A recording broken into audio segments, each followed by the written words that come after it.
ஸ்தோத்திரம். உங்களோடு கூட தொடர்ச்சியாக ஆண்டவராகிய இயேசு கிறிஸ்துவை குறித்து அவருடைய ஒவ்வொரு பரிமாணங்களில் அவரை அறிந்து கொள்வது எப்படி என்பதை குறித்தும், அவரை அறியும் பொழுது, அவரை பற்றி நாம் தெரிந்து கொள்ளும் பொழுது அவரை கிட்டி சேருகிறோம் என்பதை குறித்தும், அவர் அருகாமையில் நாம் கூட இருந்து அவரோடு கூட இருக்கும் பொழுது அவரை போல நாம் மாற்றப்படுகிறோம் என்பதை குறித்தும் பார்த்து கொண்டு வருகிறோம். இந்த ஆண்டினுடைய துவக்கத்திலே அதற்காக தான் ஜெபித்தோம். ஞாபகம் இருக்குங்களா? நியூ இயரில் நம்ம அதுதான் ஜெபித்தோம் இல்லையா?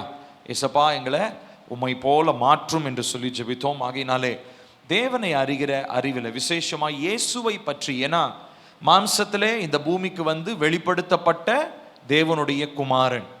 ஒரு மனுஷன் தேவனை அறிந்து கொள்ளணும்னா அதுக்கு இயேசு ஒருவரை தவிர வழியே இல்லை. அவர்தான் தேவனை இந்த பூமிக்கு வெளிப்படுத்துகிறதான மாம்சத்தில் வந்த தேவனுடைய தேவகுமாரன் அப்படின்னு சொல்லி பார்க்கிறோம்.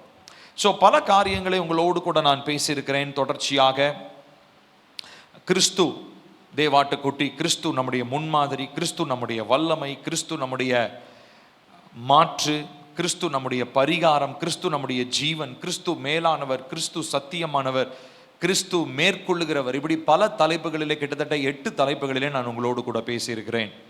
இந்த நாளிலே உங்களோடு கூட நான் அதனுடைய தொடர்ச்சியாக பேச இருக்கிறதான தலைப்பு கிறிஸ்து வழியாக இருக்கிறார். கிரைஸ்ட் த வே. டைகர் வுட்ஸ் என்கிறதான ஒரு பிரபலமான ஒரு கோல்ஃப் பிளேயர். கோல்ஃப்ன்ற விளையாட்டு நம்ம இந்தியாவில் அவ்வளோவா கிடையாது. ஆனால் மேற்கத்திய நாடுகளிலே கோல்ஃப் கிரவுண்ட்ஸ் பார்த்தோம். பெரிய நல்லா பச்சை பசேன்னு இருக்கக்கூடிய ஒரு பெரிய கிரவுண்டாக இருக்கும்.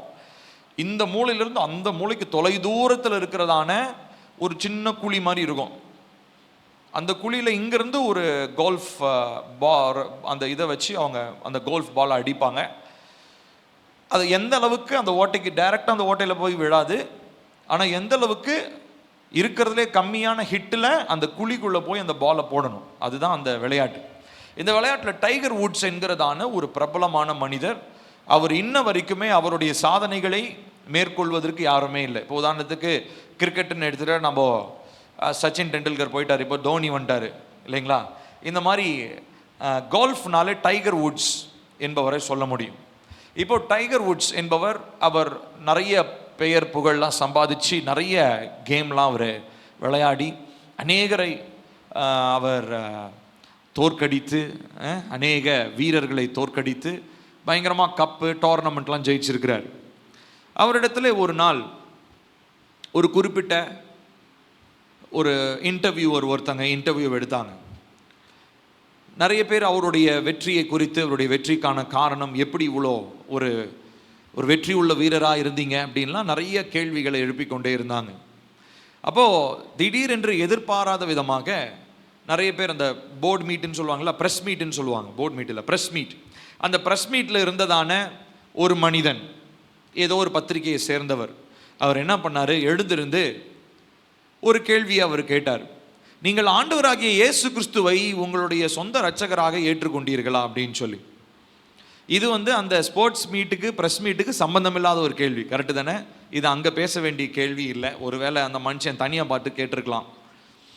எல்லாரும் மக்கள் எல்லாம், அங்கே இருந்த மக்கள் எல்லாம் ஒரே சலசலப்பு, என்ன இந்த கேள்வியை போய் இங்கே வந்து கேட்குறான், யாருவேன் அப்படின்னு சொல்லி எல்லாம் திரும்பி பார்க்குறாங்க. இப்போ கேட்கும்போது கொஞ்ச நேரம் எல்லாரும் அமைதலாக ஆயிட்டாங்க. டைகர் வுட்ஸ் அந்த மனிதனுக்கும் என்ன பதில் சொல்கிறதுன்னு தெரியல.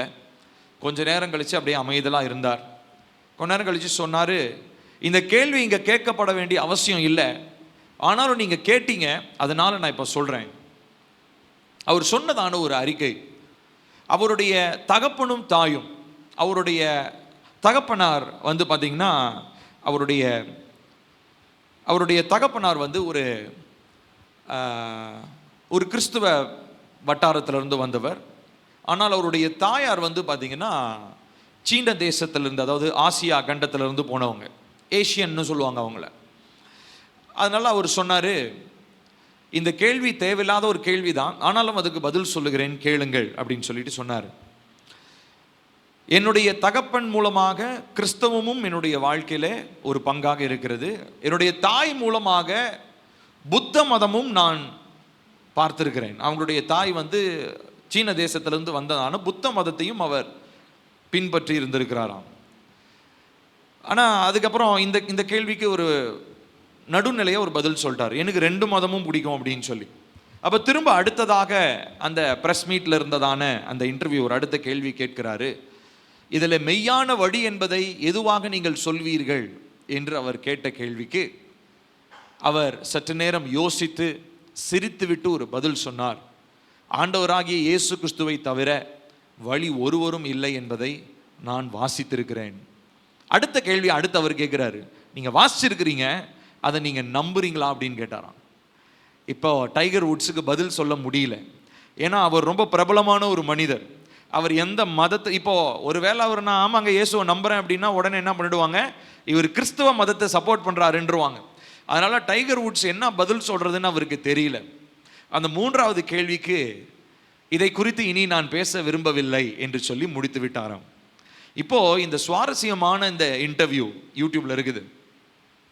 நான் எதற்காக சொல்றேன் அப்படின்னா, எல்லா மனிதனுக்கும் ஆரம்பத்தில் ஆரம்பிக்கும் போது இயேசுவா வழியா தெரியும், வழியும் சத்தியம் ஜீவனுமா இருக்கிறாரா தெரியும், எல்லாமே தெரியும். ஆனால் கேள்வி என்னன்னா, அந்த வழியில் நீங்கள் நடக்கிறீங்களா அப்படின்னா தான் கேள்விக்குறியாக இருக்குது. மக்கள் எல்லாம் யோசிக்கிறாங்க, அந்த கேள்விக்கு பதில் சொல்ல முடியல, கலங்கி போய் நிற்கிறத நம்ம பார்க்கிறோம். இன்றைக்கு நாம் அதனுடைய அடிப்படையில் தான் இந்த நாளிலே நாம் தியானிக்க போகிறோம். என்னுடன் திருப்பிக் கொள்ளுங்கள், யோவான் 14வது அதிகாரம் 6வது வசனம். யோவான் 14வது அதிகாரம் 6வது வசனம்.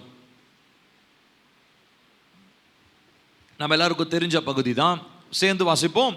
அதற்கு இயேசு, நானே வழியும் சத்தியமும் ஜீவனுமாய் இருக்கிறேன், என்னாலே அல்லாமல் ஒருவனும் பிதாவினிடத்தில் வரான். இப்போ இந்த நானே வழி அப்படின்னு சொன்ன உடனே அடுத்த 4-5 வார்த்தையை போட்டு நம்மளே கம்ப்ளீட் பண்ணிடுவோம். அந்த அளவுக்கு இந்த வசனம் நமக்கு மனப்பாடமாக தெரியும். ஆனால் ஆண்டவராகிய இயேசு கிறிஸ்து இந்த இடத்துல சொல்லுகிறதான வழி அப்படின்றதுக்கான அர்த்தம் என்ன, அதை குறித்து நாம் பார்க்க போகிறோம். இந்த நாளிலே பலவிதமான வழிகள் இருக்கிறது. ஏசப்பா கூட ஒரு இடத்துல பரலோக ராஜ்யத்தினுடைய உவமைகளை குறித்து சுவிசேஷமாக சொல்லும் பொழுது பரலோக ராஜ்யத்திற்கு போகிறதான வழியை குறித்து அவர் சொல்றாரு. பரலோகத்திற்கு போகிறதான வழி ரொம்ப இடுக்கணும் நெருக்கமுமான வழியாக இருக்கிறது. அதன் வழியாக நுழைகிறவர்கள் ரொம்ப கொஞ்சம் பேர். ஆனால் கேட்டிருக்கு, அதாவது நரகத்திற்கு போகிறதான வழி ரொம்ப விசாலமாக இருக்குது, அதிலே நுழைந்து உள்ளே போகிறவர்கள் நிறைய பேர் அப்படின்னு சொல்லி சொல்கிறாரு. இப்போ வழி அப்படின்றத இந்த இடத்துல அவர் சொன்னது மாத்திரம் இல்லை, இப்போ யோவான் சுவிசேஷத்தில் வாசிக்கிறோம், அவர் நான் தான் வழி அப்படின்னு சொல்லி சொல்கிறார். உலகத்தில் பெரிய மகான்கள் எல்லாம் இருந்திருக்கிறத நம்ம பார்க்கிறோம். நம்முடைய தேசமும் சரி, நம்முடைய உலகமும் சரி, ஒவ்வொரு நூற்றாண்டிலும் எத்தனையோ மகான்களை பார்த்திருக்கிறோம். ஆனால் ஒரு மகானும் நானே வழி என்று சொன்னதாக சரித்திரம் இல்லை. சுவாமி விவேகானந்தாவை நீங்கள் எடுத்துக்கிட்டாலும் சரி, கௌதம புத்தாவை எடுத்துக்கிட்டாலும் சரி, வேற எந்த துறவியை நீங்கள் எடுத்துக்கிட்டாலும் சரி, இல்லை வேற எந்த மதத்தை தோற்றுவித்த மனிதனாக இருந்தாலும் சரி, நானே வழி, என்னை பின்பற்றுங்கள் என்று சொன்னதாக எந்த விதமான வரலாற்று சுவடுகளும் நமக்கு கிடையாது. இன்ஃபேக்ட் புத்த மதத்தில் கௌதம புத்தா அவர் போதி மரத்திற்கு அடியிலே உட்கார்ந்து சுய பரிசோதனை பண்ணி கொண்டு கடவுள் எங்கே என்று தேடிக்கொண்டிருந்தார். அவருடைய வரலாறு உங்களுக்கு தெரிஞ்சிருக்கும்னு நினைக்கிறேன். அப்போ ரொம்ப நாட்களாக சுய பரிசோதனை செய்து அவர் வாயை திறந்து சொன்னதான ஒரு வார்த்தை ஷுன்யதா என்கிறதான ஒரு வார்த்தை. அந்த வார்த்தையினுடைய அர்த்தம் என்னவென்றால் சமஸ்கிருதத்தில் வெறுமை என்று சொல்லி.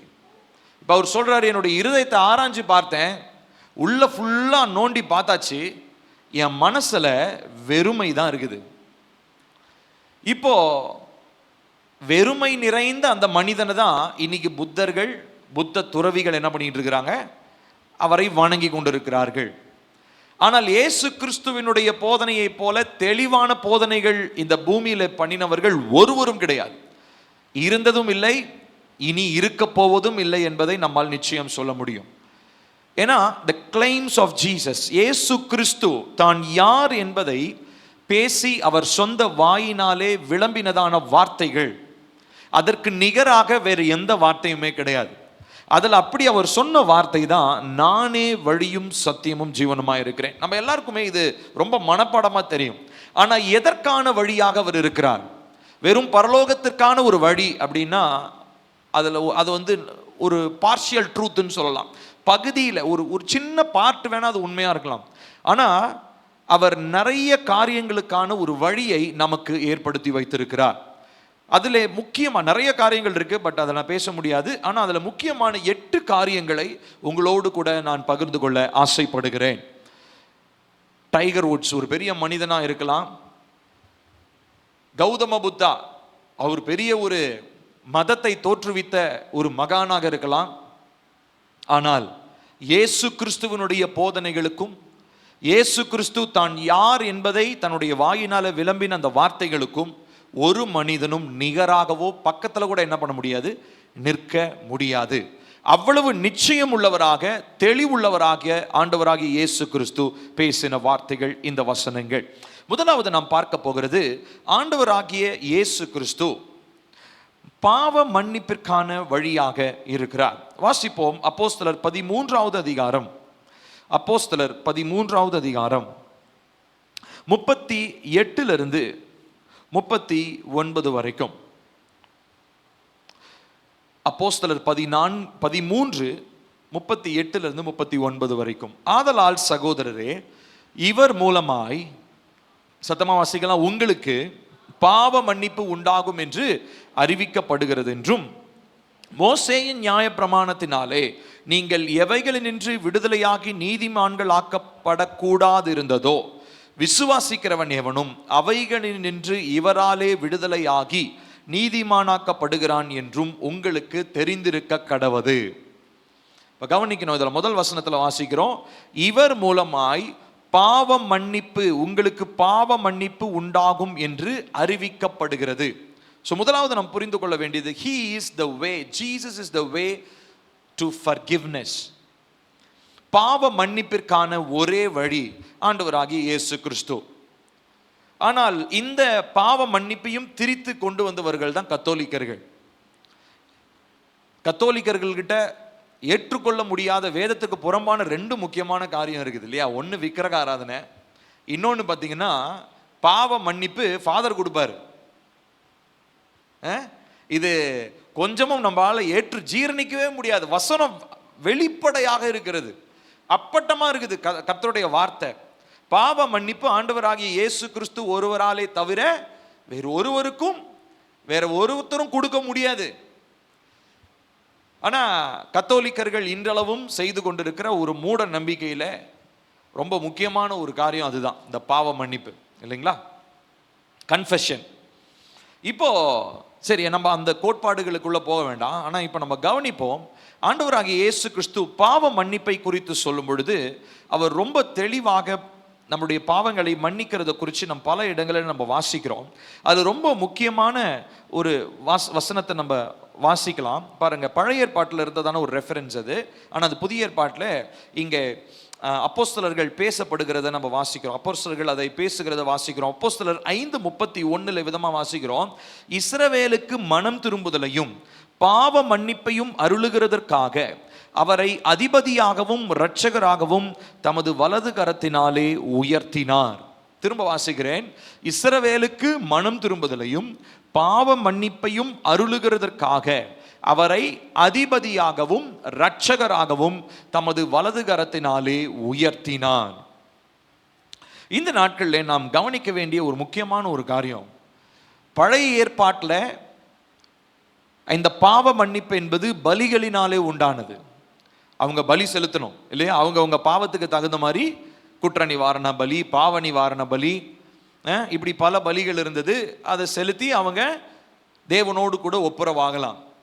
ஆனால் இங்கே புதிய ஏற்பாட்டில் ஒரே தரம் நமக்காக பலியானவராகிய ஆண்டவராகிய இயேசு கிறிஸ்து அவரை குறித்து சொல்லும் பொழுது மனம் திரும்புதலையும் பாவ மன்னிப்பையும் அருளுகிறதற்காக அவரை அதிபதியாகவும் இரட்சகராகவும் தமது வலது கரத்தினாலே உயர்த்தினார். ஸோ பிதாவாகிய தேவனுடைய திட்டம் பாவ மன்னிப்பை இயேசுவின் மூலமாக அருளுவது. ஹல்லேலூயா. இப்போ ஏசப்பா இந்த பூமிக்கு வந்து மரித்து ரத்தம் சிந்தி உயிர் தெழலை அப்படின்னா நம்ம இங்கே ஆராதிக்கிறது எதற்குமே பிரயோஜனம் இல்லாததாக போயிருந்திருக்கும் இல்லையா? ஆமா தானே?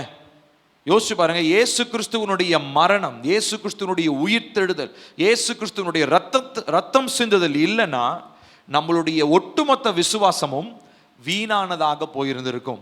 நமக்கும் மற்ற விக்கிரகங்களையும் சொரூபங்களையும் அர்த்தமில்லாமல் வணங்கி கொண்டிருக்கிறதான மனிதர்களுக்கும் வித்தியாசமே இல்லாம போயிருந்திருக்கும்.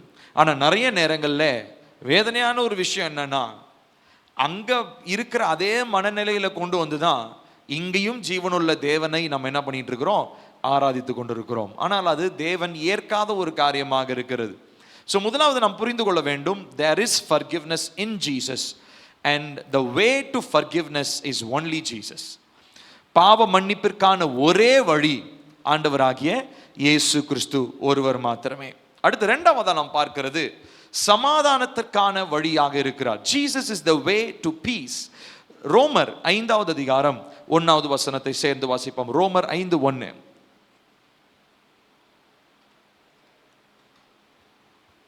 சேர்ந்து வாசிப்போமா? இவ்விதமாக நாம் விசுவாசத்தினாலே நீதிமான்களாக்கப்பட்டிருக்கிறபடியால் நம்முடைய கர்த்தராகிய இயேசு கிறிஸ்து மூலமாய் தேவனிடத்தில் சமாதானம் பெற்றிருக்கிறோம். இப்போ இந்த சமாதானத்தை யார் மூலமா பிதாவானவர் நமக்கு தராருங்களா? இயேசு கிறிஸ்து மூலமாக. அவர் பேரே நம்ம ஏசாயால கூட வாசிக்கிறோம், அவர் பேர் சமாதான பிரபு. He is the Prince of Peace. சமாதான பிரபு. அவர் என்ன சமாதானம் பண்றாரு? யாருக்கும் சமாதானம் பண்றாரு? பிதாவுக்கும் அவருடைய சாயலாக உருவாக்கப்பட்ட மனிதனுக்கும் இடையே இரு திறத்தாரையும் என்று சொல்லி வார்த்தை சொல்லுகிறது. இரு திறத்தாரன்னா என்ன? ரெண்டு குரூப். எந்த ரெண்டு குரூப்பு? எங்கே பரிசுத்தத்தில் இருக்கிறதான தேவனும் இந்த பக்கத்தில் பாவத்தில் இருக்கிறதான மனிதர்களையும் ஒன்றாக இணைக்க கூடியதான ஒரு பலியாக, சமாதானத்திற்கான ஒரு வழியாக ஆண்டவராகிய இயேசு கிறிஸ்து இருக்கிறார் என்பதை நாம் பார்க்கிறோம். அதே ரோமர் 15வது அதிகாரத்தில் நாம் வாசிக்கிறோம் 13வது வசனம். ரோமர் 15:13.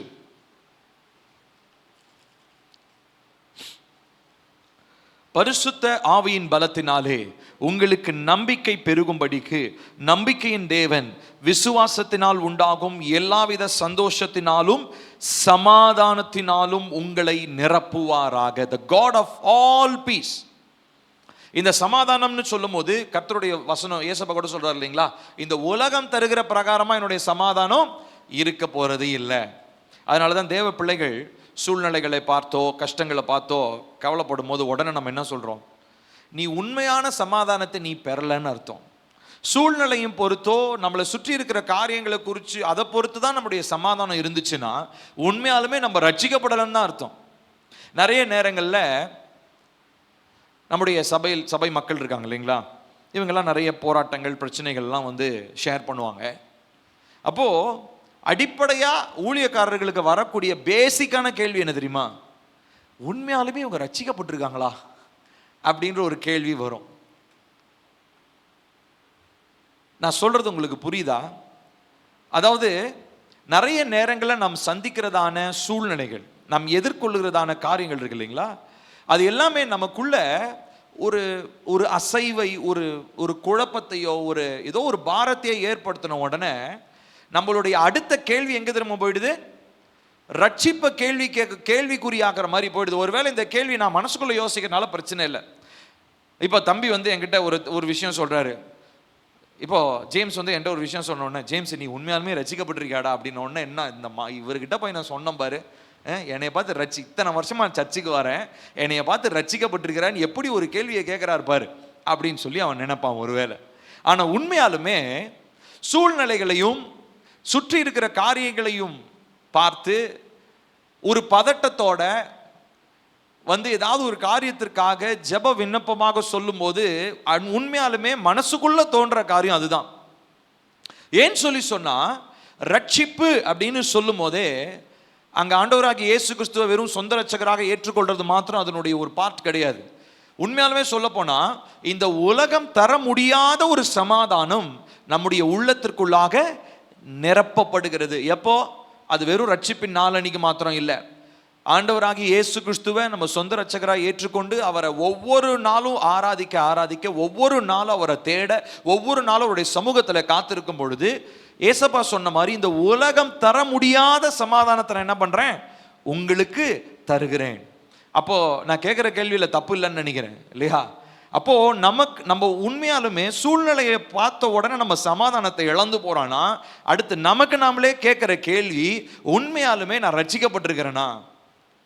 ஏன்னா உண்மையாலுமே நான் ரட்சிக்கப்பட்டிருந்தேன்னா ரட்சிப்பின் நிமித்தமா இயேசு கிறிஸ்து தருகிறதான சமாதானம் என்ன இருக்கும்? என் வாழ்க்கை, என் இருதயத்தை நிரப்பி இருக்கும். இயேசு கிறிஸ்துவின் சமாதானம் என்னுடைய இருதயத்தை நிரப்பி இருந்துச்சுன்னா இந்த சூழ்நிலையில நான் இவ்விதமா பதட்டமா இருக்க போவது இல்லை. அப்ப பதட்டப்படுறேன்னா அப்ப எங்கேயோ ஏதோ பிரச்சனை அடிப்படையா ரட்சிப்பிலே என்ன இருக்குது? ஒரு கேள்விக்குறியாக இருக்கிறது என்பதை நம்மளே புரிஞ்சுக்கலாம். இது பேர் இன்ட்ரோஸ்பெக்ஷன் சொல்லுவோம், சுய பரிசோதனை, நம்மளே ஆராய்ந்து பார்ப்பது. இந்த நாட்களில் இதை நம்ம செய்யறதே கிடையாது. ஒரு பிரச்சனை வந்த உடனே ஆராய்ந்து பார்க்கறதை விட்டுட்டு எடுத்தோடனே நேரடி எங்க போயிடுவோம்? ஊழியக்கார்ட்ட வந்து நீங்க ஆலோசனை கேட்கறது நல்லதுதான், கேட்கணும். ஆனா ஃபர்ஸ்ட் என்ன செஞ்சிருக்கணும்? நம்ம சுய பரிசோதனை நம்ம செஞ்சிருக்கணும். நம்முடைய இருதயத்தில் நிரம்பி இருக்கிறது என்ன?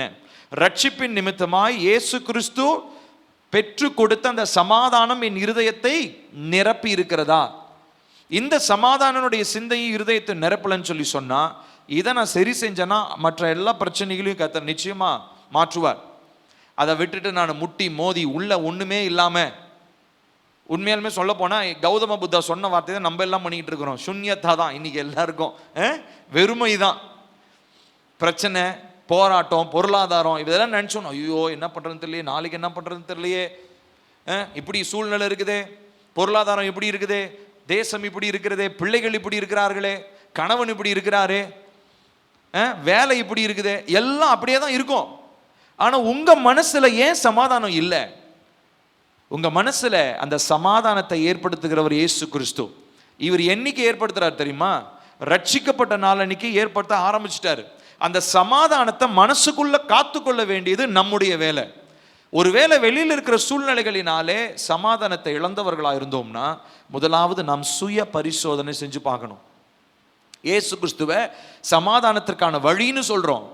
அப்ப அவர் தருகிற அந்த நிரந்தர சமாதானம் என்னுடைய இருதயத்தை நிரப்புகிறதா? வாசிப்போம். எபிரேயர் 12வது அதிகாரம் 28வது வசனம். எபிரேயர் 12வது அதிகாரம் 28வது வசனம். ஆதலால் அசைவில்லாத ராஜ்யத்தை பெறுகிறவர்களாகிய நாம் பயத்தோடும் பக்தியோடும் தேவனுக்கு பிரியமாய் ஆராதனை செய்யும்படி கிருபையை பற்றி கொள்ள கடவோம்.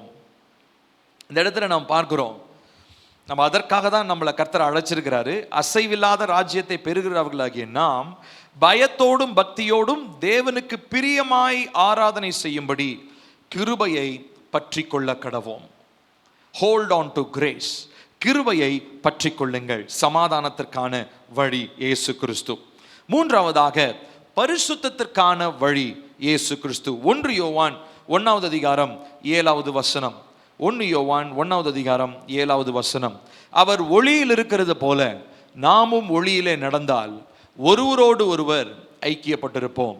அவருடைய குமாரனாகிய இயேசு கிறிஸ்துவின் ரத்தம் சகல பாவங்களையும் நீக்கி நம்மை சுத்திகரிக்கிறது.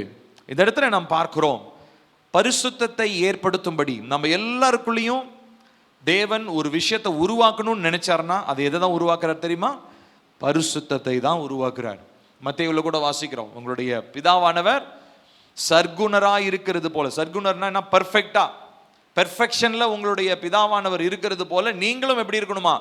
சர்க்குணராய் இருங்கள் அப்படின்னு சொல்லி நம்ம மத்தேயு 5வது அதிகாரத்தில் நம்ம வாசிக்கிறோம்.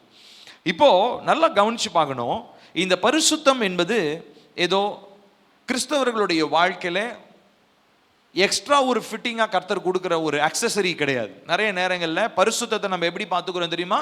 இது ஒரு அக்சசரி. அக்சசரின்னு என்ன தெரியுமா? எக்ஸ்ட்ராவா மாட்டிக்கிறது. இப்போ வாகனம் வாங்குவோம், பைக் வாங்குவோம் இல்லையா? பைக்கில் நீங்கள் எந்த பைக்லையுமே வாங்கினோன்னா அதில் வர்ற ஹார்ன் எப்படி இருக்கும்? ரொம்ப சின்னதாக மைன்யூட்டாக இருக்கும், கீன்னு கத்தும். அதில் ஒரு நாய் கூட நகராது. அப்புறம் எங்கே மனுஷன் நகருவான்? அப்போ என்ன பண்ணுவாங்க, உடனே பைக் எடுத்துகிட்டு போய் நல்ல பெரிய ஒரு ஹார்னை மாட்டுவாங்க. அந்த ஹார்ன் எடுத்துன்னு எப்படி இருக்கும், பான்னு கத்தும் அந்த ஹார்ன். ஸோ அது பேர் என்ன சொல்கிறோம், அக்சசரி. அப்படின்னா என்ன அர்த்தம், எக்ஸ்ட்ரா. அது இல்லாமல் கூட நீங்கள் வண்டி ஓட்டலாம். இப்போ கிறிஸ்தவ வாழ்க்கையில் பரிசுத்தம் என்பது நெசசிட்டியாக மாறி இப்போ என்னவா மாறிடுச்சு, அது அக்சசரியாக மாறிடுச்சு. தேவை என்பது மாறி பரிசுத்தம் என்பது ஆடம்பரமாக எக்ஸ்ட்ராவா வச்சுக்கலாம். சர்ச்சுக்கு போவோம் வருவோம், பரிசுத்தத்தெல்லாம் அப்புறம் பார்த்துக்கலாம். ஞானஸ்தானம் எடுப்போம், திருவிருந்து எடுப்போம், அதெல்லாம் செய்வோம். ஆனால் பரிசுத்தத்தெல்லாம் அப்புறம் பார்த்துக்கலாம் அப்படின்னு சொல்லி தேவ பிள்ளைகளுடைய வாழ்க்கையில் பரிசுத்தம் என்பது ஏதோ கூட்டாக, அதாவது எக்ஸ்ட்ராவா நம்மோடு கூட இணைக்கப்படுகிற ஒரு காரியமாக பார்க்கப்படுகிறது. ஆனால் ஆண்டவராகிய இயேசு கிறிஸ்துவினுடைய ரட்சிப்பை பெற்றவர்கள், இயேசு கிறிஸ்துவனுடைய வழியை ஆராய்கிறவர்கள் உண்மையில் புரிந்து கொள்ள வேண்டியது பரிசுத்தத்திற்கான வழி அவராகவும் பரிசுத்தத்தை அத்தியாவசியமான ஒரு காரியமாகவும் கர்த்தரின் இடத்துல எதிர்பார்க்கிறார். பரிசுத்தம் இல்லாமல் ஒருவனும் தேவனை என்ன பண்ண முடியாதுங்களா, தரிசிக்க முடியாது. இந்த விக்கிரக கோயில்களில் வெள்ளிக்கிழமையானா கோவிலை திறந்து நடை திறப்புன்னு டைம் போட்டிருப்பாங்க. அந்த கோவிலை திறந்த உடனே எல்லாம் வெளியிலிருந்து என்ன பண்ணுவாங்க தெரியுமா, ஆமாம், உள்ள சாமியார் தான் உள்ளே போவார், வெளியிலிருந்து என்ன பண்ணுவாங்க, தரிசனம். சரி, நம்ம ஊர் கோயிலை கூட விட்டுருவோம், திருப்பதியில் இருக்கிறதான அந்த கோவிலுக்கு நம்ம எல்லாருக்கும் தெரியும், தரிசனம் பார்ப்பதற்கு எத்தனை மக்கள் போய் நிற்கிறாங்க. இப்போ அந்த தரிசனம் என்ன, அவ்வளோ பெரிய கூட்டத்தில் போய் அப்படி ஒரு செகண்ட் கூட நிற்க முடியாது, அவ்வளோ கூட்டம், நிற்க விட மாட்டாங்க. ஏய் நகரு நகரு நகரு போயிட்டே இருக்கணும். இப்போ வெறுமனே ஒரு சொரூபத்தை பார்ப்பதற்காக மக்கள் அவ்வளவு தவம் இருந்து அவ்வளவு செலவு பண்ணி அவ்வளவு கஷ்டப்பட்டு அவ்வளோ வேதனையோடு போய் நின்று பார்த்துட்டு வராங்க. ஆனால் வானத்தையும் பூமியும் உண்டாக்கினதான சர்வ வல்லமை உள்ள தேவனை நம்ம நினைச்ச உடனே தரிசிக்கிறதான ஒரு ஸ்லாக்கியத்தை தேவ பிள்ளைகளாகிய உங்களையும் என்னையும் மாதிரி வேற யாருக்குமே கிடைக்கல. ஆனால் அதை நம்ம என்ன பண்ணிடுறோம் தெரியுமா, உதாசனப்படுத்துறோம். ஏன் தெரியுமா, பரிசுத்தன்றது நமக்கு இல்லைங்க, அது ரொம்ப, அது யாருக்கோ, அது பாஸ்டருக்கு இருக்கட்டும், ஊழியம் பண்றவங்கலாம் பரிசுத்தத்தை பத்தி பேசட்டும், அவங்க அதை பார்த்துக்கிட்டோம், எனக்கெல்லாம் அது தேவையில்லைங்க அப்படின்ற மாதிரி தான் நம்ம இருக்கிறோமே ஒழிய தேவனை தரிசிக்கிறதுக்கான வழியாக இந்த பரிசுத்தத்தை நம்ம பார்ப்பதே இல்லை. இப்ப பரிசுத்தத்திற்கான வழியும் ஆண்டவராகிய இயேசு கிறிஸ்துவாக இருக்கிறார். அப்போ மாம்சத்தில் வெளிப்பட்டதான ஆண்டவராகிய இயேசு கிறிஸ்து இந்த பூமியிலே தேவ பிள்ளைகளாகிய நம்ம ஒவ்வொருவருடைய வாழ்க்கையிலும் எதிர்பார்க்கிற அடிப்படையான ஒரு காரியம் பரிசுத்தம். பரிசுத்தத்திற்காக நம் ஒவ்வொரு நாளும் நாம் ஜெபிக்க வேண்டியது அவசியமா இருக்குது. இதே 1 யோவான்ல இதுக்கு முன்னாடி அந்த 8வது வசனத்திலிருந்து வாசிச்சு பாருங்களேன். 1 யோவான் அதுக்கு அடுத்த வசனத்தை வாசிக்கலாமா? 8வது வசனம் பாருங்க. நமக்கு பாவம் இல்லை என்போமானால் நம்மை நாமே வஞ்சிக்கிறவர்களாக இருப்போம், சத்தியம் நமக்குள் இராது. 9வது வசனம் பா. நம்முடைய பாவங்களை நாம் அறிக்கையிட்டால் பாவங்களை நமக்கு மன்னித்து எல்லா அநியாயத்தையும் நீக்கி நம்மை சுத்திகரிப்பதற்கு அவர் உண்மையும் நீதி உள்ளவருமாக இருக்கிறார். அப்போ பாவங்களை அறிக்கை செய்தலும் தேவனுக்கு அருகில் வருவதிலும் அவரை கிட்டி சேர்றதுமான இந்த பரிசுத்தத்திற்கான வழியை நம்ம உதாசீனப்படுத்தணும்னா நிச்சயமா பரலோகத்திற்கான வழியும் நம்ம என்ன பண்ணிடுவோம், உதாசீனப்படுத்திடுவோம். இப்போ நான் சொல்ற இந்த 8 காரியங்கள் இருக்கு இல்லைங்களா, இப்போ நான் சொல்லி இப்போ 3வது காரியமாக அதை சொல்லியிருக்கேன். இதில் எந்த ஒன்றை நம்ம உதாசீனப்படுத்தினாலும் பரலோகத்திற்கு போகிறதான இயேசு கிறிஸ்துவையும் நம்ம என்ன பண்ணுவோம், உதாசீனப்படுத்திடுவோம். இந்த 3மே ரொம்ப ரொம்ப முக்கியமானது. ஸோ முதலாவது சொன்னேங்க என்னதுங்க, அவர் பாவ மன்னிப்பிற்கான வழி, 2வதா சமாதானத்திற்கான வழி, 3வதா பரிசுத்தத்திற்கான வழி, 4வதா யோவான் 13வது அதிகாரம் 15 17. யோவான் 13 15 17 வாசிப்போமா? இதை நான் ஒரு முன்மாதிரியாகவே செய்தேன், நான் உங்களுக்கு செய்தது போலவே நீங்களும் ஒருவருக்கொருவர் செய்து கொள்ளுங்கள். நான் உங்களுக்கு உண்மையாகவே கூறுகிறேன், ஒரு வேலைக்காரன் தன் எஜமானை விட பெரியவன் அல்ல. ஒருவன் என்னதான் பெரிய காரியங்களை செய்தாலும் அனுப்பப்பட்டவன் அனுப்பியரை விட பெரியவன் அல்ல. நீங்கள் இவற்றை அறிந்து கொண்டால் அவற்றை செய்யும் போது மகிழ்ச்சி அடைவீர்கள். நான் வேற ஒரு வெர்ஷன்ல உங்களுக்கு நான் வாசிக்கிறேன். அப்போ இங்க ஆண்டவராகிய இயேசு கிறிஸ்து என்ன பண்றாருன்னா, சீஷர்களுடைய கால்களை கழுவுகிறார். சீஷர்களுடைய கால்களை கழுவிட்டு அங்க பேதுரு என்ன ஐயோ என் காலை ஏன் நீங்க கழுவுறீங்க குருஜி, நீங்க ஏன் காலை கழுவுறீங்க? உடனே அவர் என்ன சொல்றாரு, நான் உன் காலில் கழுவுனா உனக்கு என்னிடத்துல என்ன கிடையாது, பங்கு கிடையாது அப்படின்றாரு. உடனே என்ன சொல்றாரு, அப்ப காலை மட்டும் இல்லை மேலே மொத்தத்துக்கு நீங்க குளிச்சு விட்டுருங்க, குளிப்பாட்டி விட்டுருங்கன்றாரு. உடனே இப்போ இயேசு கிறிஸ்து கால்களை கழுவிட்டு அடுத்து என்ன சொல்றாரு, நீங்களும் ஒருவருக்கு ஒருவர் இப்படி செய்யணுன்றார். இப்போ அவர் சொல்லிட்டு அவர் கடைசியா அவர் அந்த விஷயத்தை செய்ய சொல்லிட்டு கடைசி அவர் சொல்றாரு, நீங்கள் இவற்றை அறிந்து கொண்டால் அவற்றை செய்யும் போது மகிழ்ச்சி அடைவீர்கள். என்ன அது வெறும் கால கழுவுறது இல்லை, ஒருவருக்கொருவர் தாங்குவதும் விசாரிப்பதும், அதாவது இயேசு கிறிஸ்துவின் அன்பினாலே நிரப்பப்பட்டவர்களாக ஒருவருடைய தாழ்மையிலும் சிறுமையிலும் அவர்களை தூக்கிவிடும் எண்ணத்தில், அவர்களுக்கு உற்சாகப்படுத்துகிற நோக்கத்தில் அவங்களுக்கு நம்ம உதவி செய்கிறோம் பார்த்தீங்களா.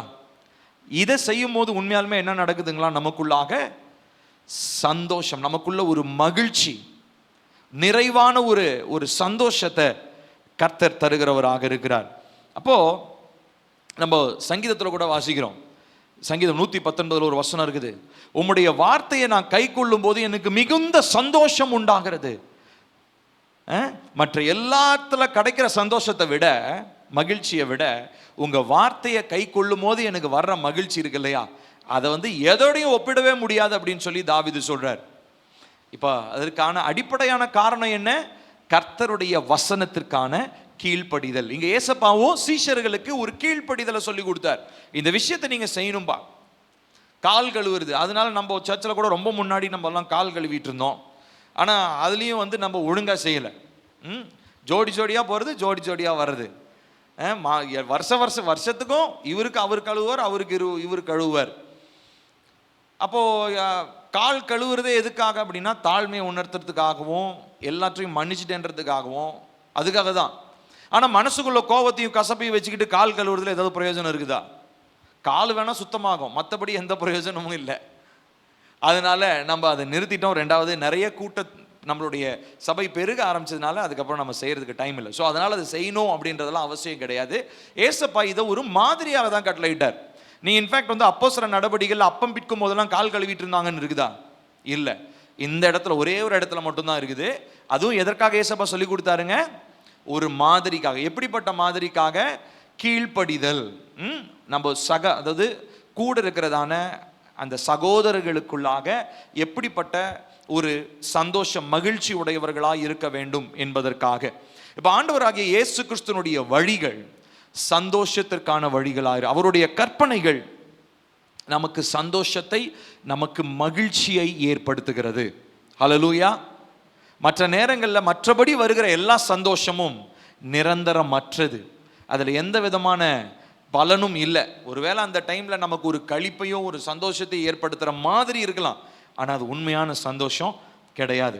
கர்த்தருடைய வசனத்திற்கான கீழ்ப்படிதல் ஒன்றே மனுஷனுடைய வாழ்க்கையில நிரந்தரமான சந்தோஷத்தை ஏற்படுத்த முடியும். 4 காரியங்களை சொல்லியிருக்கிறேன். முதலாவது, பாவ மன்னிப்பிற்கான வழியவர், சமாதானத்திற்கான வழியவர், பரிசுத்தத்திற்கான வழியவர், சந்தோஷம் மகிழ்ச்சிக்கான வழியவர். 5வதாக நாம் பார்க்க போகிறது யோவான் 14வது அதிகாரம் 1-3 வரைக்கும். யோவான் 14:1-3.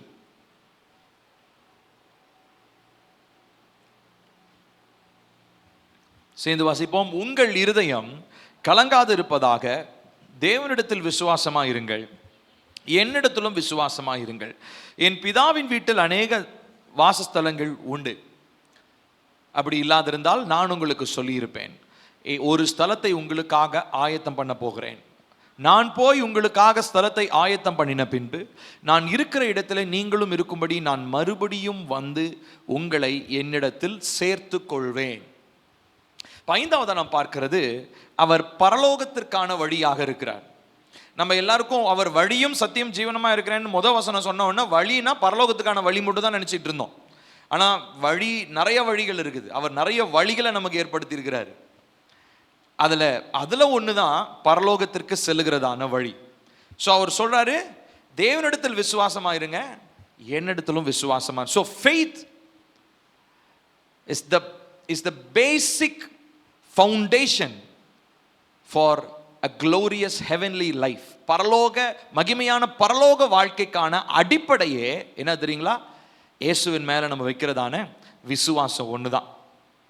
அடுத்தது அவர் சொல்றாரு, ஹெவனை பத்தி டிஸ்கிரைப் பண்றாரு. என்னுடைய வீடு எப்படி இருக்குது, பிதாவினுடைய வீடு எப்படி இருக்குங்களா? நிறைய தங்கும் இடங்கள் இருக்கிறது. அப்படி இல்லாமல் இருந்தால் நான் உங்களுக்கு சொல்லியிருப்பேன், ஒரு இடத்தை உங்களுக்காக ஆயத்தம் செய்ய போகிறேன். நான் போய் உங்களுக்காக இடத்தை ஆயத்தம் செய்த பின்பு நான் இருக்கிற இடத்தில் நீங்களும் இருக்கும்படி நான் மறுபடியும் வந்து உங்களை என்னிடத்தில் சேர்த்து கொள்வேன். இன்னைக்கு கள்ள உபதேசங்கள்ல நிறைய உபதேசங்கள்லாம் வந்தது இல்லைங்களா? அதுல இந்த கிரேஸ் டாக்டரின்லாம், அந்த கிருபை உபதேசம், செழிப்பு உபதேசம்லாம் இருக்காங்க. இந்த கிருபை உபதேசக்கார கூட்டத்தில் நான் ஒரு சிலரை நான் பார்த்துருக்கிறேன், கேட்டிருக்கிறேன். அவங்க சொல்லுவாங்க, பரலோகத்துக்கெல்லாம் போக வேண்டிய அவசியம் இல்லைங்க, பரலோகத்தை நான் இந்த பூமியிலே நான் அனுபவிச்சுக்கிட்டு இருக்கிறேன். அவங்க தான் இன்றைக்கெல்லாம் சர்ச்சில் சினிமா பாட்டு பாடிக்கிட்டு இருக்கிற கூட்டம். கவனிச்சிருப்பீங்கன்னு நினைக்கிறேன். யூடியூப்லாம் நிறைய பேர் நமக்கு அனுப்பிச்சிக்கிட்டு இருந்தாங்க, ஐயோ சர்ச்சில் சினிமா பாட்டு பாடுறாங்க. அன்றைக்கி ஒரு நாள் உண்மையாலுமே நான் விளையாட்டுன்னு நினச்சேன். திருவிருந்தில் ஒருத்தர் சினிமா பாட்டு பாடிட்டு இருக்காரு. திருவிருந்தில் சினிமா பாட்டு பாடிட்டு அது ஏன் பாடினீங்கன்னு ஒருத்தர் கேள்வி கேட்டதுக்கு அவர் விளக்கம் கொடுக்குறாரு பாருங்க. என்ன தெரியுமா சொல்றாரு? நீங்க இதுக்கு முன்னாடி திருவிருந்தில் பாட்டு பண்ணோம் பார்த்தீங்களா, கல்வாரி அன்பை என்னிடும் வேலை, அப்போல்லாம் கூட மக்கள் மனம் கசந்து அழுது ஒப்பு கொடுக்கலையாம். இந்த சினிமா பாட்டு பாடின உடனே மக்கள் அப்படியே தேம்பி தேம்பி அழுது தேவனுக்கு ஒப்பு கொடுத்தாங்களாம். இந்த கொடுமை நான் எங்க போய் சொல்றது? எவ்வளவு மோசமா போயிடுச்சு பாருங்களேன். அதையும் ஒரு கூட்டம் மக்கள் பார்த்துட்டு இருக்கிறாங்க. அங்க ஒரு 200-300 பேர் உட்காந்து இருக்கிறாங்க சர்ச்சில். சரி, பேசுறவனுக்கு தான் மூளை இல்லைன்னா அந்த 300 பேருக்கும் மூளை இல்லை போல, ஆன்லைனில் பார்க்குறவனுங்களுக்கும் மூளை இல்லை போல. எங்கடா போச்சு உங்களுடைய புத்தி எல்லாம்? வரும்போதே வீட்டில் எல்லாம் மூளையை கழட்டி வச்சுட்டு வந்துடுவாங்க போல. எதுக்கு இவர் பேசுறதுக்கு மூளை எல்லாம் தேவையில்லை, அவரும் மூளை இல்லாமல் தான் வராரு, நம்மளும் மூளை இல்லாமையே போவோம்னு சொல்லிட்டு மூளையெல்லாம் இப்போ பாருங்க, நான் எதற்காக நான் சொல்றேன் அப்படின்னா, பரலோகம் அப்படின்றது என்னதான் நம்ம இந்த பூமியில, அஃப்கோர்ஸ் நம்ம இந்த பூமியிலே கர்த்தர் நம்ம கொண்டு வச்சிருக்கிறதான திட்டமும் யோசனையும் நிறைவேறாம நம்ம பரலோகத்துக்கு போக போறதே கிடையாது. நம்ம ரட்சிக்கப்படுறதே பரலோகத்துக்கு போறதுக்காக தான் கிடையாது. பரலோகத்துக்கு போவது அது பல ரீசன்ல அது ஒரு ரீசன். அப்போ ரட்சிப்படைவது எதற்காக? தேவனை அறிந்து கொள்ளும் பொழுது தேவனுடைய திட்டத்தை நம்ம என்ன பண்றோங்க? நிறைவேற்றுகிறோம். அவருடைய திட்டம் எப்படிப்பட்டதா இருக்குங்களா? தீமைக்கு ஏதுவானவைகள் அல்ல, நன்மைக்கு ஏதுவானவைகள். அப்போ நன்மைக்கு ஏதுவான திட்டங்களை நான் இந்த பூமியில என் வாழ்க்கையில நிறைவேறணும்னா அதற்கான ஒரே வழி இயேசு கிறிஸ்து தான். அடுத்ததா இந்த பூமியை நான் விட்டுட்டு இந்த பூமியில எனக்கான காலம் முடிவடையும் பொழுது நான் அடுத்ததா நித்திய வாழ்க்கைக்காக போகணும்னா அதற்கான வழியும் யார் தான்? இயேசு கிறிஸ்து தான். நிறைய நேரங்களில் மக்கள் இப்படி புரிஞ்சுக்குவாங்க, ஏசப்பாவை ஏத்துட்டா அடுத்த வேலையை பரலோகத்துக்கு போறது தான். அப்போ இந்த பூமியில் மற்ற வேலையெல்லாம் யார் செய்வா? நிறைய பேர் சுவிசேஷத்தை அப்படிதான் சொல்லுவாங்க. எதுக்கு ஏசப்பாவை ஏத்துக்கணும்? செத்து போனா பரலோகத்துக்கு போகல, செத்து போறதை பத்தியே தான் பேசணுமா? நம்ம இந்த பூமியில எவ்வளவு வருஷம் கர்த்தர் நமக்காக ஒரு வாழ்க்கையை வச்சிருக்கிறார் இல்லையா? இந்த நாட்களில் கர்த்தர் நமக்கு வச்சிருக்கிற அந்த வாழ்க்கையில, அந்த வருடங்களிலே நன்மையை பார்க்கணும், தேவ திட்டம் நிறைவேறத பார்க்கணும், கர்த்தர் கரம் நம்மளோடு இருக்கிறத மற்றவர்கள் பார்க்கணும், பிசாசு பார்த்து வெட்கப்பட்டு போகணும், கர்த்தருடைய நாம மகிமை அடையணும். இவ்வளோ விஷயம் இருக்குது. இதெல்லாம் விட்டுட்டு சுவிசேஷத்தை கேட்டோன்னா டைரக்டா பரலோகத்துக்கான டிக்கெட்னா எப்படி இருக்கும்? யோசிச்சு பாருங்க. நிறைய நேரம் சுவிசேஷம் அப்படிதான் பிரசங்கிக்கப்படுது. எதுக்காக உங்க கிறிஸ்தவத்துக்கு நான் வரும் தெரியுமா? ஏன்னா செத்து போனா பரலோகத்துக்கு. எடுத்தோன்னே ஏன் சாவை பத்தி பேசுறீங்க? ஸோ நீங்க செத்தவொன்னே பரலோகத்துக்கு போவீங்களா அப்படின்ற கேள்வியை கேட்டீங்கன்னா அது ஒரு அட்ராக்டிவான ஒரு கேள்வி கிடையாது. அது நீங்க தயவு செய்து இந்த கேள்வியெல்லாம் மாத்திக்கணும், சரிங்களா? இந்த பூமியில நம்ம என்ன செய்ய போறோன்றதுக்கான அந்த கேள்விக்கான பதில் தான் ஆண்டவராகிய இயேசு கிறிஸ்து. பரலோகத்துக்கு போறதெல்லாம் ரெண்டாவது தான். நம்மளுடைய ப்ரையாரிட்டி என்ன தெரியுமா? இந்த பூமியிலே தேவனுடைய திட்டம் நிறைவேறணும், தேவராஜ்யம் கட்டப்படணும், தேவ மகிமை இந்த பூமியில உண்டாகணும், நம் மூலமா அது செய்யப்படணும். கர்த்தர் என்ன அதற்காக தெரிந்து கொண்டார். அப்ப பரலோகத்துக்கு போகிறது நல்லதுதான். ஆனா இந்த பூமியில நமக்கான பொறுப்புகளை நிறைவேற்றாம பரலோகத்துக்கு போக முடியாது. பரலோகத்துக்கு போனாலும் அது சரியா இருக்காது. ஏசப்பா நம்மளை ரட்சித்திற்கு எதற்காக தெரியுமா? வெறுமனே பரலோகத்துக்கு கூட்டு போறதுக்காகனா அப்படி கிடையாது. அப்படின்னா ரட்சிக்கப்பட்ட நாள் அன்னைக்கு தூங்கும் போதே செத்து போயிடணும். ஏசப்பா யோசித்து பாருங்க, ரட்சிக்கப்பட்ட நாள் இன்னைக்கு ஏண்டவராக இயேசு கிறிஸ்துவை ஏற்றுக்கொண்டேன், அவ்வளவுதான், முடிஞ்சு போச்சு. பரலோகத்துக்காக ஆயத்தமாயிட்டீங்களே, அப்புறம் என்னத்துக்கு உயிரோடு இருக்கிறீங்க இல்லையா? சோ அப்போ பரலோகத்துக்கு போவது மாத்திரமே நம்முடைய பிரதானமான நோக்கம் இல்லை. இந்த பூமியிலே கர்த்தர் நமக்காக வைத்திருக்கிற வாழ்க்கையில தேவனுடைய சித்தத்தை செய்யணும், கர்த்தருடைய நாமம் மகிமை அடையணும். அப்போ அவர் நமக்காக ஆயத்தம் பண்ணி கொண்டிருக்கிறார். எனக்கான ஒரு ஸ்தலம், பில்லிக்கான ஒரு ஸ்தலம் ஆயத்தமாகி முடிந்ததுக்கு அப்புறம் என்னை அவர் என்ன பண்ணுவார்? அழைத்து செல்வார். அதுக்கு முன்னாடி நான் அவசரப்பட்டு போனேன்னா எனக்கு வீடு இருக்காது, போய் பரலோகத்து வாசப்படியில் உட்காந்துட்டு இருக்க வேண்டியதான். சும்மா சொன்னேன் நான். பட் உண்மையாலுமே நீங்க யோசிச்சு பாருங்களேன், ரட்சிப்பு வெறுமனே பரலோகத்துக்கு போவதற்காக மாத்திரமல்ல, இந்த பூமியிலே இயேசு கிறிஸ்துவை பிரதிபலித்து தேவனுடைய ராஜ்யத்தை இந்த பூமியில விஸ்தாரப்படுத்துவதற்காகவும் நமக்கு ரட்சிப்பு கொடுக்கப்பட்டிருக்கிறது. ஹல்லேலூயா. மகிமையை வெளிப்படுத்தணும், தேவனுடைய திட்டம் நிறைவேறணும், நன்மையை நம்ம பார்க்கணும், கர்த்தர் நமக்காக வைத்திருக்கிறதான ஆசீர்வாதங்களை நம்ம சுதந்திரிக்கணும். இதற்காக தான் கர்த்தர் நம்மை அழைத்திருக்கிறார். அப்போ பரலோகத்திற்கான வழியாய் அவர் இருக்கும் பொழுது நமக்கான எல்லா ஆயத்தங்களையும் அவர் செய்து கொண்டிருக்கிறார். இப்போ கரண்டா நமக்காக என்ன பண்ணிட்டு இருக்கிறாரு? பரிந்து பேசுறாரு. அவருடைய ரத்தம் நமக்காக பரிந்து பேசுது. நமக்காக அவர் பிதாவின் இடத்துல வேண்டி கொண்டிருக்கிறார்.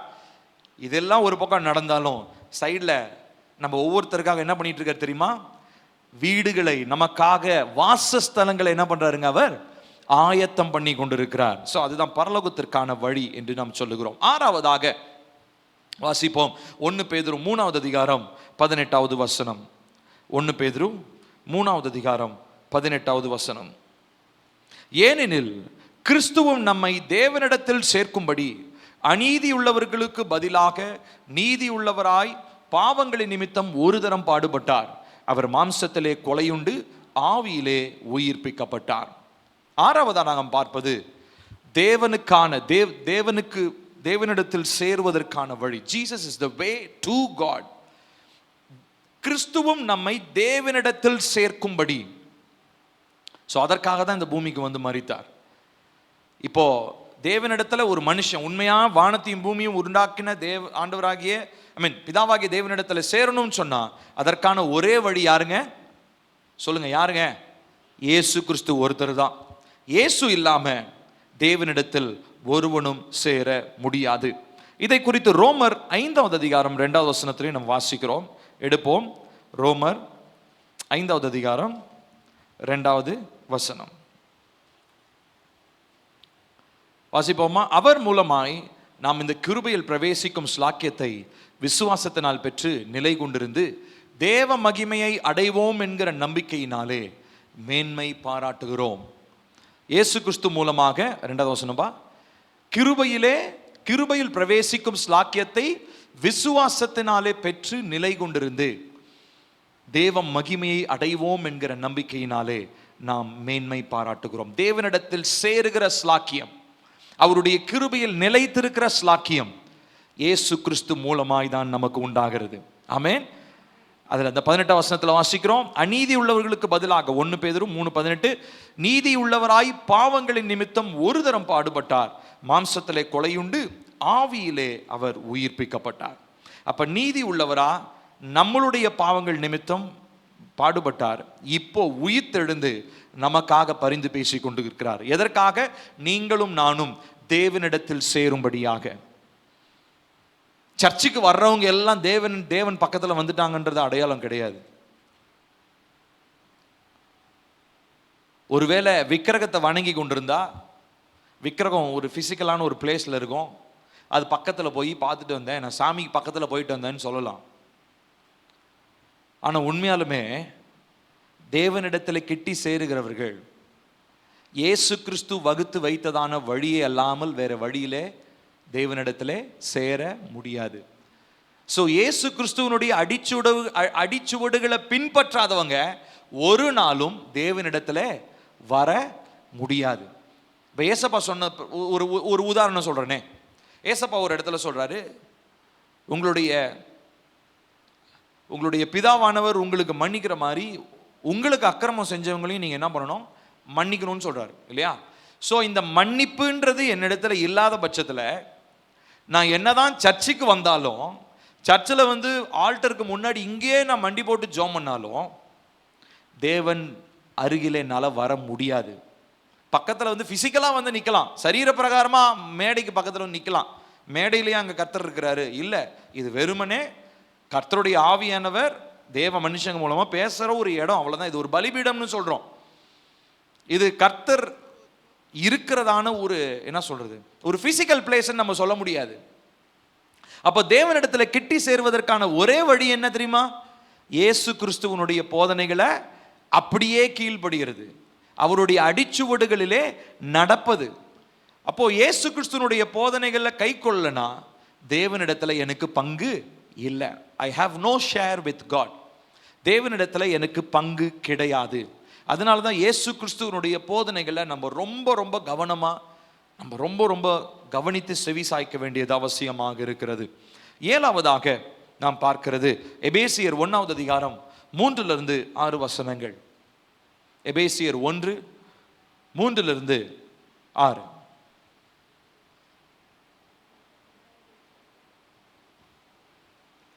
நம்முடைய கர்த்தராகிய இயேசு கிறிஸ்துவின் பிதாவாகிய தேவனுக்கு ஸ்தோத்திரம். அவர் கிறிஸ்துவுக்குள் உன்னதங்களிலே ஆவிக்குரிய சகல ஆசீர்வாதத்தினாலும் நம்மை ஆசீர்வதித்திருக்கிறார். தமக்கு முன்பாக நாம் அன்பில் பரிசுத்தம் உள்ளவர்களும் குற்றம் இல்லாதவர்களுமாய் இருப்பதற்கு அவர் உலக தோற்றத்துக்கு முன்னே கிறிஸ்துவுக்கு நம்மை தெரிந்து கொண்டபடியே பிரியமானவருக்குள் தாம் நமக்கு தந்தருளின தம்முடைய கிருபையின் மகிமைக்கு புகழ்ச்சியாக தம்முடைய தயவுள்ள சித்தத்தின்படியே நம்மை இயேசு கிறிஸ்து மூலமாய் தமக்கு சுவிகார புத்திரராகும்படி முன் குறித்திருக்கிறார். 7வதாக நாம் பார்ப்பது ஆவிக்குரிய ஆசீர்வாதத்திற்கான வழி ஆண்டவராகிய இயேசு கிறிஸ்து. Jesus is the way to all spiritual blessings. ஆவிக்குரிய எல்லா ஆசீர்வாதங்களுக்கும் ஒரே வழி ஆண்டவராகிய இயேசு கிறிஸ்து. அதான் வாசிக்கிறோம் 3ஆம் வசனத்தில், அவர் கிறிஸ்துவுக்குள் உன்னதங்களிலே ஆவிக்குரிய சகல ஆசீர்வாதத்தினாலும் நம்மை ஆசீர்வதித்திருக்கிறார். ஸோ இதுக்கு நமக்கு வித்தியாசம் கண்டுகொள்ள நமக்கு தெரிஞ்சிருக்கணும். ஆவிக்குரிய ஆசீர்வாதம் என்ன, உலக பிரகாரமான ஆசீர்வாதம் என்ன? உலக பிரகாரமான ஆசீர்வாதம்னா உலகத்தில் நமக்கு பொருளாதாரம், வீடு, வசதி, இந்த மாதிரி இதெல்லாமே அழிந்து போகிறது. இதெல்லாமே நம்ம தூக்கிட்டு போகிறது கிடையாது. ஆமாம் தானே? நீங்கள் என்ன தான் கோடிக்கணக்கில் கார் வாங்கினாலும் பங்களா கட்டினாலும் மறிக்கும் போது நம்ம என்ன பண்ண போகிறது இல்லை, அதை தூக்கிட்டு போகிறது கிடையாது. அப்போது அதெல்லாம் ஏசப்பா இங்கே சொல்லவே கிடையாது. அப்படிப்பட்டதுக்கு முக்கியத்துவம் கொடுக்கப்படுறதும் கிடையாது. இங்கே எதை பற்றி தான் சொல்கிறாரு? ஆவிக்குரிய, பவுல் அதான் சொல்கிறாரு, ஆவிக்குரிய சகல ஆசீர்வாதத்தினாலும் நம்மை ஆசீர்வதித்திருக்கிறார். அப்படின்னா என்ன அர்த்தம்? இங்கே பவுலுக்கு நல்ல ஒரு சூப்பரான ஒரு ஸ்பிரிச்சுவல் ட்ரூத் ஆவியானவர் வெளிப்படுத்திருக்கிறார். என்ன அப்படின்னா, நம்ம ஏற்கனவே நம்ம ஆலயங்களில் பேசுகிற, நம்முடைய செய்திகளில் பேசுகிற ஒரு சத்தியம் தான், anything and everything that happens in the physical realm has to be enacted in the spiritual realm. இந்த உலக மண்டலத்தில், மாம்ச மண்டலத்தில் நடக்க வேண்டிய, நடக்கக்கூடிய, நடந்து கொண்டிருக்கிற எல்லா காரியங்களுமே ஏற்கனவே ஆவி மண்டலத்தில் என்ன பண்ணப்படுறது, திட்டமிட்டு செயல்படுத்தப்படுகிற ஒரு காரியம். அதுக்கப்புறம் தான் அது என்ன ஆகுது, இந்த பூமிக்கு வருது. இதுதான் இது யூனிவர்சல் ட்ரூத், உலகளாவிய ஒரு சத்தியம். இது தேவ பிள்ளைகளாகிய நம்ம இதை நல்லா புரிஞ்சுக்கணும். நமக்கான ஆசீர்வாதத்தை தேவன் ஏற்கனவே என்ன பண்ணி வச்சிருக்கிறாரு, உருவாக்கி வச்சிருக்கிறார். அது ஸ்பிரிட் ரெல்ம்ல இருக்குது, ஆவி மண்டலத்தில் நமக்காக வச்சிருக்கிறாரு. இப்போ நமக்காக ஏற்ற காலங்களில் அதை என்ன பண்ணுவார், தருவார். அப்போ நம்ம இங்க கீழே ரிசீவ் ஆகிறத மாத்திரம் தான் பார்க்குறோம். எங்கிருந்து அது ஆரம்பமாகிறதோ அதை பற்றி நம்ம யோசிக்கிறதே கிடையாது. இப்போ பால் சொல்றாரு, கீழே நீங்க இங்க அனுபவிக்கிறீங்க இல்லைங்களா, இது மேல உங்களுடைய ஃபோக்கஸை வைக்காதீங்கப்பா. இது எங்க தோற்றமாகிறதோ, இந்த ஆசீர்வாதங்கள் எல்லாம் எங்க ஆரம்பிக்கிறதோ அங்க உங்களுடைய கண்களை வைங்க. ஏன்னா அந்த ஆசீர்வாதத்தை உங்களுக்கு ஏற்கனவே ஆண்டவராகிய இயேசு கிறிஸ்து என்ன பண்ணிட்டார், ஏற்படுத்தி வச்சுட்டார். இப்போ தேவ பிள்ளைகளுக்கு இருக்கிற கான்ஃபிடன்ஸ் என்ன தெரியுமா, நம்பிக்கை என்ன தெரியுமா? எனக்காக தேவன் யாவையும் செய்து முடிப்பாரா, முடித்தாரா? முடித்தார். ஆமா, அதுதான் நம்முடைய கான்ஃபிடன்ஸ். முடிச்சிட்டாரு. எனக்கான நன்மைகள் எல்லாமே ஏற்கனவே உருவாக்கப்பட்டுருச்சு. ஆனா நான் தான் என்ன சரியா அலைன்மெண்ட்ல நான் இல்லைன்னா அந்த ஆசீர்வாதத்தை என்னால் பெற்றுக்கொள்ள முடியாது. நான் தான் நிறைய நேரம் திசை மாறி போறேன். அவர் வார்த்தையில உண்மை உள்ளவர் தான். எனக்கு இந்த நன்மை உண்டாகணும்னு சொல்லி அவர் தீர்மானிச்சிருந்தாருன்னா நிச்சயமா அது வரும். ஆனா நான் தான் என்னுடைய வாழ்க்கையில உடன்படிக்கையை மீறி ஒருவேளை நான் போகிறவனா இருப்பேன். ஏன்னா கர்த்தராலே தீர்மானிக்கப்பட்டது என்னது? முதலாவது, எனக்காக ஆவிக்குரிய எல்லா ஆசீர்வாதங்களையும் அவர் உருவாக்கி வைத்திருக்கிறார்.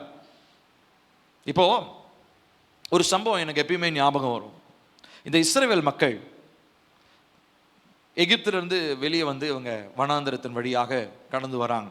அங்கே வரும்போது அங்கே மாரா என்கிறதான ஒரு இடத்துல அவங்க ரொம்ப தாகம் எடுக்குது. போய் அங்கே இருக்கிற தண்ணியை குடிக்கலான்னு பார்த்தா அது எப்படி இருக்குங்க?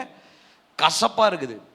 அப்போ என்ன பண்ணுறாரு அப்படின்னா, தேவன் சொல்கிறாரு, அங்கே ஒரு மரம் ஒன்று இருக்குது, அந்த மரத்தை வெட்டி நீ என்ன பண்ணு, அந்த தண்ணியில் போடு. அப்போது அந்த கசப்பான தண்ணி என்னவா மாறிடும்? மதுரமாக, அது குடிக்கக்கூடிய அளவுக்கு நல்ல டேஸ்டான ஒரு வாட்டரா அது மாறிடும்னு சொல்லி சொல்றாரு. சரி, இப்போ நல்லா கவனிக்கணும். இப்போ யாருமே இல்லாத வனாந்தரத்தில் இஸ்ரவேல் மக்கள் இந்த காலத்தில் வந்து தண்ணி இல்லைன்னு புலம்புவாங்க, தண்ணி கசப்பா இருக்குன்னு புலம்புவாங்க. அந்த காலத்தில் அவங்களுக்கு ஒரு மரம் ஒன்று தேவைப்படணுன்றதுக்கு எத்தனை வருஷத்துக்கு முன்னாடியே தேவன் என்ன பண்ணியிருப்பாரு? அந்த இடத்துல ஒரு செடியாக முளைச்சி, அந்த செடி அவ்வளோ வெயில்லையும் வாடாமல் கருகி போகாமல் பெரிய மரமாக முளைச்சிருந்திருக்கு. யோசிச்சு பாருங்க, இஸ்ரவேலர்கள் இந்த இடத்துல இந்த காலத்தில் வருவாங்கன்றத தேவன் அறிந்ததுனால அங்கே அவர்களுடைய கசப்பான நீரை மாற்றுவதற்காக ஏற்கனவே ஒரு நன்மை என்ன பண்ணி வச்சிருந்தார்? தேவன் உருவாக்கி வைத்திருந்தார். அங்கே போனதுக்கு அப்புறம் ஐயோ வந்துட்டீங்களா, என்ன பண்ணுறதுன்னு தெரியலையே, இருப்பா அப்படின்னு சொல்லிட்டு திடீர்னுலாம் ஒரு உருவாக்கல, ஏற்கனவே உருவாக்கி வச்சிருந்தார். அல்லேலூயா. இப்போ இதே போலதான் நம்மளுடைய வாழ்க்கையிலும் ஆவிக்குரிய ஆசீர்வாதங்கள்னு சொல்லும் போது நமக்கு ஒரு நிச்சயம் இருக்கணும். என்னன்னா, நான் வணங்குகிற என்னுடைய ஆண்டவராகிய இயேசு கிறிஸ்து எனக்கான ஆசீர்வாதங்களை முன்னரே எனக்கு அது தெரியாது. இப்போ உதாரணத்திற்கு, எனக்கு அடுத்து வரப்போற ஒரு 3-4வது தலைமுறையில் இருக்கக்கூடிய ஒரு மனுஷனுக்கு இப்போ எனக்கு அடுத்த சந்ததியே எனக்கு இன்னும் எப்படின்னு தெரியல, யாரு எப்படி இருப்பாங்கலாம் தெரியாது. ஆனா எனக்கு அடுத்து வர்ற 4வது தலைமுறையில் இருக்கிற மனுஷனுக்காக வேண்டிய ஒரு தேவையை கர்த்தர் என்ன பண்ணி வச்சிருக்காரு? ஆயத்தம் பண்ணி வச்சு. இப்ப நான் சொல்றது உங்களுக்கு புரியுதுங்களா? அதனாலதான் கர்த்தருடைய வார்த்தை சொல்லுது, உலக தோற்றத்துக்கு முன்னமே பெயர் சொல்லி அழைச்சாருங்களாம், கையில நம்மளை பொறிஞ்சு வச்சிருக்காரா, எவ்வளவு வாக்குத்தத்த வசனங்கள். இதெல்லாம் நமக்கு என்ன நம்பிக்கை ஏற்படுத்துதுன்னா, அவர் ஆசீர்வாதங்களை மேல ஸ்பிரிட் ரெல்ம்ல ஆவிக்குரிய ஆசீர்வாதங்கள்னால ஆசீர்வதிச்சிருக்கிறார். இப்போ அது ஏற்ற காலங்களிலே நான் அனுபவிக்கும்படியாக என்னுடைய வாழ்க்கையில என்ன ஆகுதுங்க? அது நிறைவேறி கொண்டிருக்கிறது. ஹல்லேலூயா. நம்ம எல்லாருடைய வாழ்க்கையிலுமே கர்த்தர் நன்மையானவைகளை செய்து முடிக்க போறாரா? முடிச்சிட்டாரு, உருவாக்கிட்டாரு. இப்ப அது எங்க இருக்குதுங்க?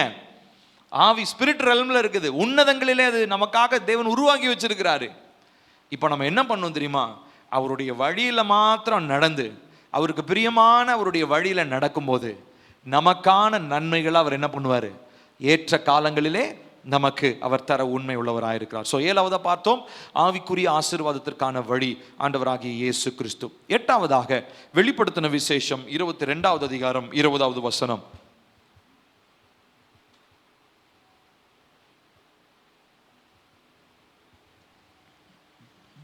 இவைகளை சாட்சியாக அறிவிக்கிறவர், மெய்யாகவே நான் சீக்கிரமாய் வருகிறேன் என்கிறார். ஆமேன். கர்த்தராகிய இயேசுவே வாரும். இந்த இடத்துல நாம் பார்க்கிறது, ஆண்டவராகிய இயேசு கிறிஸ்து மகிமையிலே நாம் பிரவேசிப்பதற்கான வழியாக இருக்கிறார். Jesus is the way to the glories of heaven. மகிமையிலே நாம் பிரவேசிப்பதற்கான வழி. ஆண்டவராகிய இயேசு கிறிஸ்துவினுடைய வருகை சமீபமாக இருக்கிறது.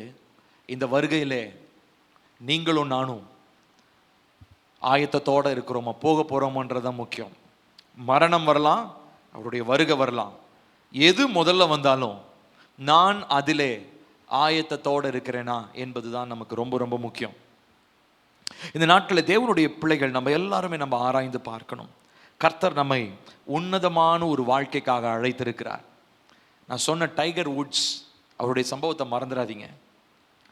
டைகர் வுட்ஸ் மாதிரி எனக்கு இயேசு கிறிஸ்து வழின்னு தெரியும், ஆனால் அந்த வழியை நான் பின்பற்றுறேனான்றத டவுட்டு தான். ஸோ இயேசு கிறிஸ்து யாருன்னு தெரிஞ்சோம், அவரை பின்பற்றாத பட்சத்தில் நாம் வழியை அறிந்த எந்த பிரயோஜனமும் இல்லை. மனப்பாடமா நமக்கு இந்த வசனம் தெரியும், அவர் தாங்க வழி சத்தியம் ஜீவனுமா இருக்கிறார். சரி, அவருடைய வழியில நடக்கிறீங்களா? அது கேள்விக்குறிதான். ஸோ இந்த நாள் 8 காரியங்களை உங்களோடு கூட நான் பேசியிருக்கிறேன்.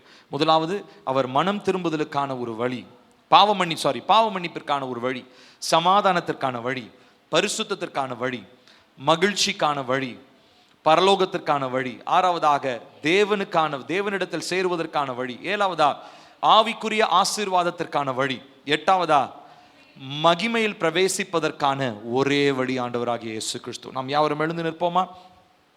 தேவனை நோக்கி பார்க்க போகிறோம். அவர் வழியும் சத்தியம் ஜீவனமா இருக்கிறார். இந்த வசனம் நமக்கு மனப்பாடமா தெரியும். ஆனா சமாதானம், பரிசுத்தம், மகிழ்ச்சி, இத்தனை காரியங்களை நம்ம பார்த்தோம். இதெல்லாம் நம்ம கிட்ட இருக்குதா? இல்ல உண்மையாலுமே வழின்னு சொல்ற நானு அவர் சொன்ன வழியில நான் நடக்கிறேன்னா?